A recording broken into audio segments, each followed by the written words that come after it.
Today's recipe is one my great aunt Tita used to make. It's called quail and rose petal sauce. I was hoping to make this recipe for a special night with my boyfriend. I wanted to know exactly what the story was behind this magnificent recipe and what sort of outcome it gave to Tita. In order to do this, I had to go back in time and get into the mind of Tita.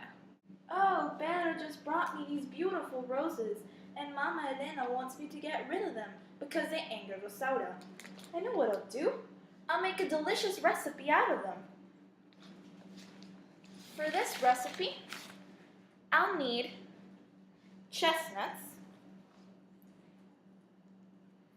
butter, I'll need cornstarch, and a tar of roses. I'll need honey. What to do in order to get this recipe is boil the quail in water. You'll need anise. You'll need 2 cloves of garlic, the 12 petals plucked from the roses, freshly plucked. Be careful when you pluck the petals from the roses because if you get blood on the recipe, this could have some serious chemical effects. You'll also need a pitaya. But Tita, what if pitaya isn't in season? Well then, that's no problem because you can use lychee, which is an excellent substitute for pitaya and has the same effect. The petals from the roses, and you have them like this.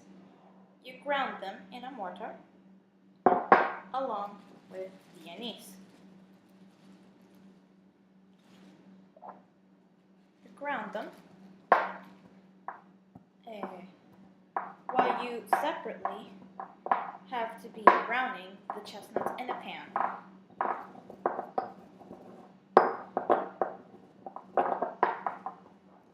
See?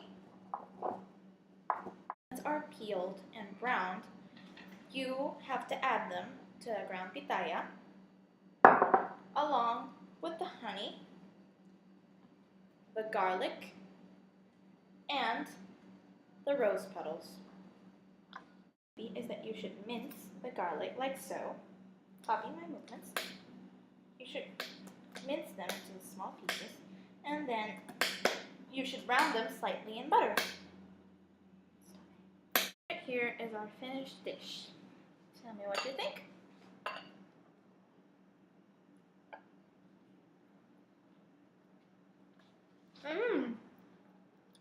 Not bad. So Tita, tell me, what is the story behind this dish? Why is it so important? Well, this dish represents many things in my family, but the main thing it was that the last time I prepared this dish with you, my sister had through it had too much of an effect on her. It acted as an aphrodisiac. So we didn't want this to happen this time.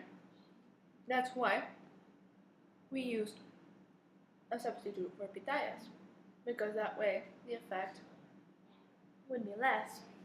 And for us, it just tastes like a nice romantic dish.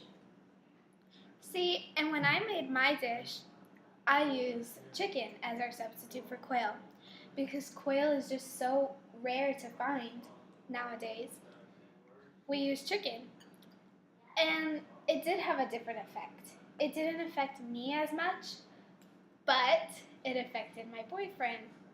He is now my fiance. That's amazing. It's the wonders that a good food, a good meal can give you